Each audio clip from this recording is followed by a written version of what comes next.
This is a question for Dan McClellan. All right, let's see it. I love your work. Thank you so much. I appreciate the kind words. As a member of the Church of Jesus Christ of Latter-day Saints, or Mormon, I have always been told that Isaiah 29, particularly the first half or so, is actually a prophecy about the Book of Mormon. And there's a couple of specific references. One to not being able to read a sealed book, and the phrase marvelous work and wonder that comes in verse 14. And I just wonder, I guess I'm starting to doubt that after watching so many of your videos. And I was hoping you could give me some insight into what Isaiah 29 is actually talking about. Thanks a lot. So Isaiah 29 can be a somewhat confusing chapter, but it's closely related to Isaiah 28 as well as to Isaiah 6. And Isaiah 29 is primarily a judgment against the city of Jerusalem, and it starts off by referring to Jerusalem as Ariel, which means the Lion of God.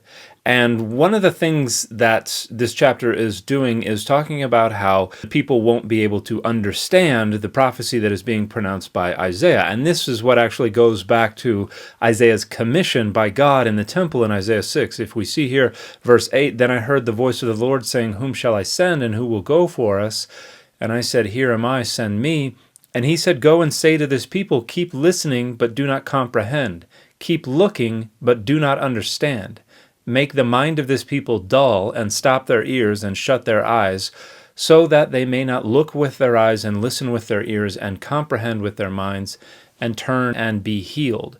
And we see something similar going on in Isaiah 28 with a passage that is also well known to Latter-day Saints. This is verse 10, which we understand as saying line upon line, precept upon precept, but is actually just mimicking babbling or baby speech or something like that with kav lakav, tzav latzav, tzav latzav. And you can see my video number, McClellan 2547, for an explanation of what seems to be going on in Isaiah 28.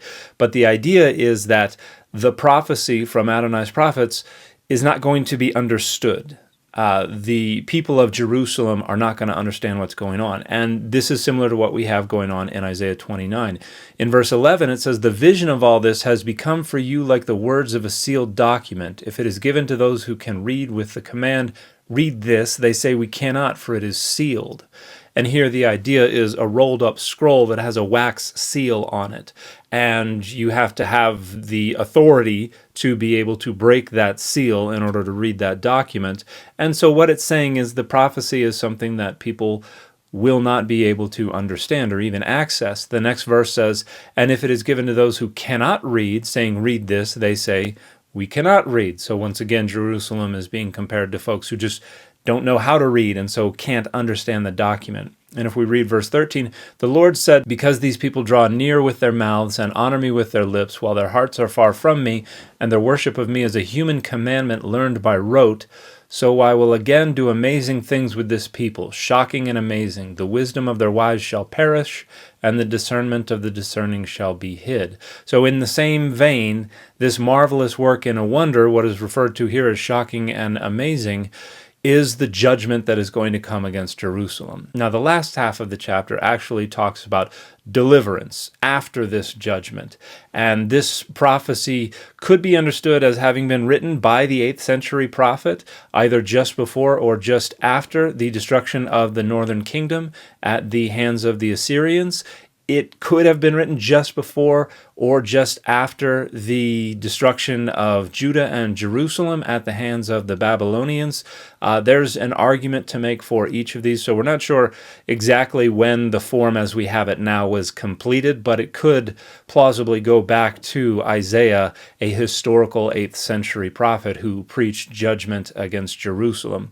But the Latter-day Saint reinterpretation of what's going on here is just understanding it through the interpretive lens provided by Joseph Smith and his experiences and the movement that he started that centered on the Book of Mormon, which has its own sealed portion and so resonates a lot with what's going on here, but misses the main message of what the prophet is doing in Isaiah 6, in Isaiah 28, in Isaiah 29. So I would say that the Latter-day Saint reading of Isaiah here is a modern one that is not really supported by the data.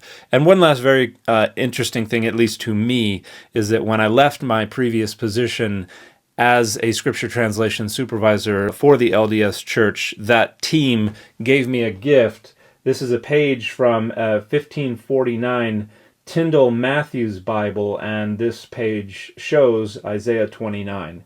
So I was very appreciative of the very wonderful people that I worked with there, and really appreciate this gift that they gave me as well. So I just thought that might be interesting for some of y'all.